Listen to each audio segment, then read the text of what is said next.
নির্বাচনী রোডম্যাপ নিয়ে চলমান সংকটের মধ্যেই ইউনূস তারেক বৈঠকে গলেছে বরফ। সরকার ও বিএনপির মধ্যকার অনড় অবস্থানও সহজ হয়েছে নির্বাচনের তারিখের পরিবর্তনের ইঙ্গিতে।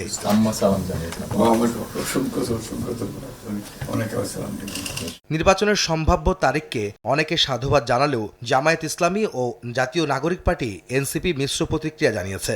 জামায়াত এক বিবৃতিতে বলেছে, যৌথ বিবৃতি মূলত দেশের রাজনৈতিক সংস্কৃতির ব্যত্যয়। একটি দলের প্রতি অনুরাগ প্রকাশে ডক্টর ইউনূস তার নিরপেক্ষতা ক্ষুণ্ণ করেছেন। আর এনসিপি বলছে, নির্বাচনকে যেভাবে গুরুত্ব দেওয়া হয়েছে তাতে বিচার ও সংস্কারের বিষয়টি প্রাধান্য না পাওয়ায় হতাশ তারা। যেই প্রক্রিয়ায় জিনিসটা অ্যাপ্রোচ করা হচ্ছে, এটা রাজনীতির অন্য অন্য দলগুলোর সাথে সরকারের পক্ষ থেকে একটা বিমাতাসুলভ আচরণ পরিলক্ষিত হয়েছে। জাতীয় নির্বাচন বিষয়টি কোনো একক ব্যক্তি বা একক দল নয়, কারণ আমরা মনে করি যে জাতীয় নির্বাচনের বিষয়টি অবশ্যই সকল রাজনৈতিক দল এবং অন্যান্য যে স্টেক হোল্ডার, শহীদ পরিবার এবং সবার সাথে মিলিয়ে সম্মিলিতভাবে সিদ্ধান্তটা গ্রহণ করতে হবে।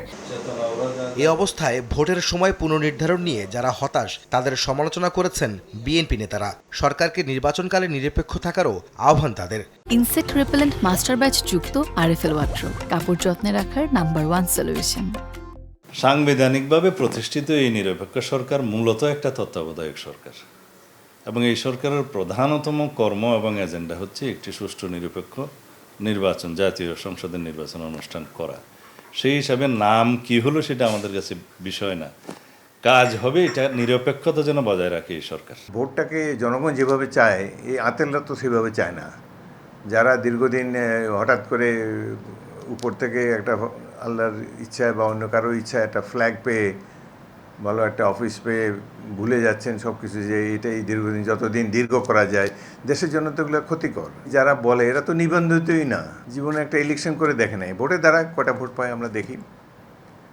তাদের কিন্তু ভবিষ্যৎ ছিল। আমি এদের জন্য কিছুটা দুঃখবোধেও আক্রান্ত হই। বিএনপি নেতারা বলছেন, সংস্কার চলমান প্রক্রিয়া। নির্বাচনের মাধ্যমে যে সরকার আসবে তারাই সংস্কার ও গণহত্যার বিচারকে এগিয়ে নিয়ে যাবেন। এগুলো শুধু শুধু প্রপাগান্ডা বিএনপির বিরুদ্ধে, এবং যাতে করে নির্বাচন না দিয়ে সময় কাটানো যায়। যে রাজনৈতিক দলটি জনগণের ভোট দিয়ে নির্বাচিত করবে তারা সংস্কারও এগিয়ে নিয়ে যাবে, বিচার প্রক্রিয়াকেও এগিয়ে নিয়ে যাবে।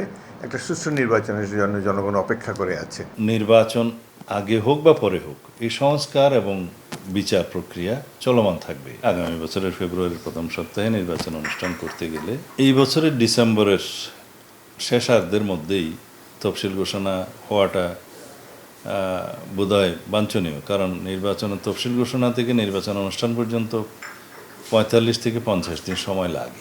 এদিকে রাজনৈতিক বিশ্লেষকরা বলছেন, ডক্টর ইউনূস তারেক বৈঠক নিয়ে যারা সমালোচনা করছেন তারা বাস্তবতা বিবর্জিত বক্তব্য দিচ্ছেন। পার্শ্ব প্রতিক্রিয়া যারা জানাচ্ছেন, আমার কাছে মনে হয় তারা ওভার রিয়েক্ট করছেন।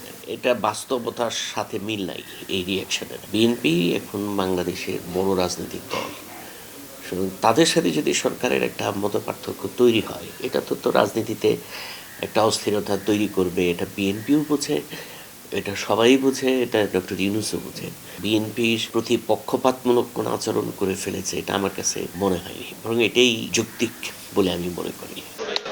নির্বাচন যত ঘনিয়ে আসবে সংকট ততই বাড়বে এমন শঙ্কা প্রকাশ করে রাজনৈতিক বিশ্লেষকরা বলছেন, জাতীয় ঐকমত্যে পৌঁছতে না পারলে ফ্যাসিবাদ নতুন করে মাথাচাড়া দেবে।